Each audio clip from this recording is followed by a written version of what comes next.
Hello नमस्कार। आज मैं आपके लिए नया वीडियो लेके आई हूँ। आज मैं आपको कपालभाति के बारे में बताना चाहती हूँ। कुछ लोग कपालभाति को प्राणायाम बोलते हैं, जबकि कपालभाति प्राणायाम नहीं है, वो एक शुद्धि क्रिया है। और शुद्धि भी वो कहाँ की करती है, वो आपका माइंड वॉश करती है। किसी में भी इतनी शक्ति नहीं है योगा में जो आपका माइंड वॉश कर सके, लेकिन कपालभाति एक ऐसी क्रिया है जो आपका माइंड वॉश करती है। आपके अंदर जितनी भी निगेटिविटी होती है, जितने भी पुराने थॉट्स होते हैं, उन सारे थॉट्स और सारी निगेटिविटी को बाहर निकाल देती है। क्योंकि जब आप कपालभाति में बार बार आपको क्या करना होता है, आपको ब्रीथ को बाहर छोड़ना होता है। Exhale through the both nostril, दोनों नॉस्ट्रल से जब आप बार बार ब्रीथ को बाहर छोड़ते हैं तो उस समय आपकी जितनी भी निगेटिविटी होती है, जितनी भी आपके अंदर फ्रस्ट्रेशन होती है, जितने पुराने थॉट्स होते हैं, ब्रीथ के थ्रू सब बाहर निकल जाते हैं और आपका माइंड पूरी तरह से पूरा फ्रेश हो जाता है, माइंड वॉश हो जाता है। आप बहुत अच्छा फील करते हैं। दूसरा, जब आप बार बार ब्रीथ को बाहर छोड़ते हैं, बहुत ज़्यादा मात्रा में आपके शरीर से कार्बन डाइऑक्साइड बाहर निकल जाता है और ऑक्सीजन आपके अंदर स्टोर होता है। ये आपकी किडनी के लिए बहुत अच्छा है, आपके डाइजेशन सिस्टम के लिए बहुत अच्छा, आपके लंग्स के लिए बहुत अच्छा है। जिनका स्पाइन बहुत ज़्यादा स्टिफ रहता है, बहुत ज़्यादा स्टिफनेस रहती है, वो ये स्पाइन को भी फ्लेक्सिबल बनाता है। ये आपकी किडनी में परफ्यूजन बहुत अच्छा करता है। जब आपके किडनी में ब्लड का परफ्यूजन अच्छा होगा तो ब्लड का फिल्ट्रेशन भी बहुत अच्छा होता है। ये ब्लड में ऑक्सीजन की मात्रा को बढ़ाता है। आपको कपालभाति में अगर ये कहें कि ये 101 बीमारियों की दवाई है, 101 बीमारियां इसको करने से अपने आप ही दूर हो जाती हैं, तो ये भी बहुत कम है। आपके अंदर कोई भी किसी की तरह की बीमारी आपके अंदर बचती ही नहीं है जो कपालभाति से ठीक ना हो। लेकिन इसको सही तरीका करने का क्या है, ये बहुत ही इम्पोर्टेंट चीज़ है। अगर आपको कपालभाति को आप गलत तरीके से करते हैं तो आपका असर उसका गलत होगा। यदि आप अच्छे तरीके से करते हैं, आप सही करते हैं, तभी आपको पूरा बेनिफिट मिलेगा। तो सबसे पहले कंपलसरी चीज़ है, आपका स्पाइन पूरी तरह से सीधा होना चाहिए, नेक आपका सेंटर में होना चाहिए, शोल्डर आपके सीधे होने चाहिए।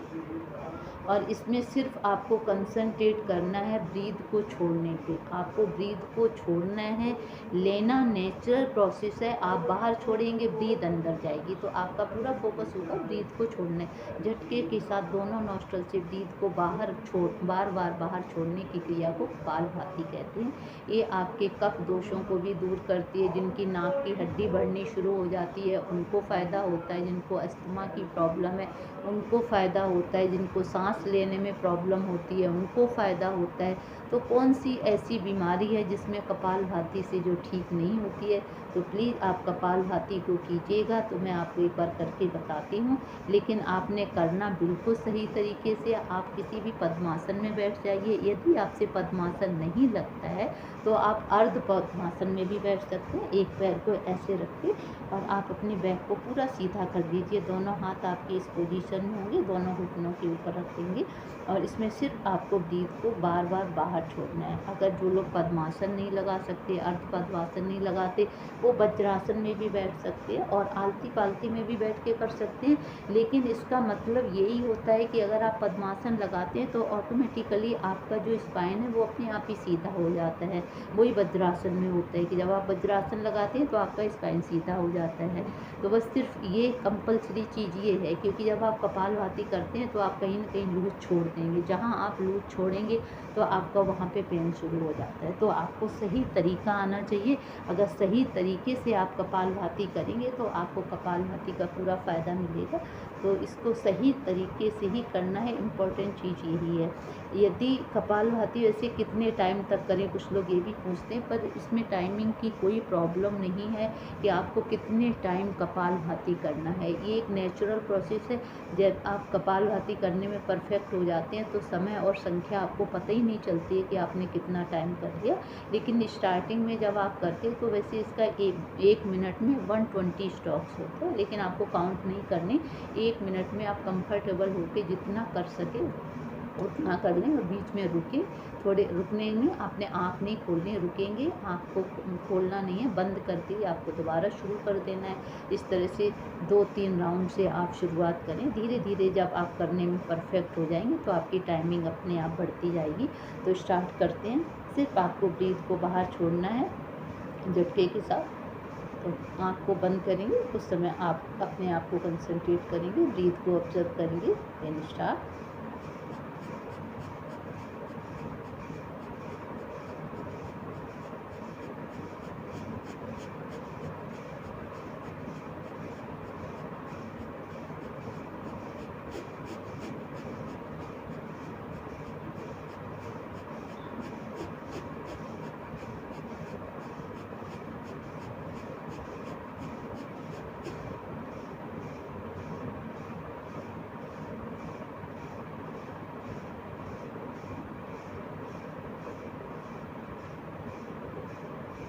तो इस तरह से मैंने आपको कुछ स्टॉक्स करके बताए हैं। आप इस तरह के छोटे छोटे स्टॉक 3 या 5 भी कर सकते हैं, बीच में रुक रुक के 5 बार कर सकते हैं, 7 बार कर सकते हैं। जब आपको लगे कि आप परफेक्ट हो गए तो नॉन स्टॉप आप लगातार 5 मिनट, 10 मिनट, 15 मिनट तक इसका अभ्यास कर सकते हैं। कपालभाति बहुत ही अच्छी क्रिया है, आप लोग कीजिए और अपने आप को स्वस्थ रखिए। नमस्कार। हमारी वीडियो को देखना है आपने।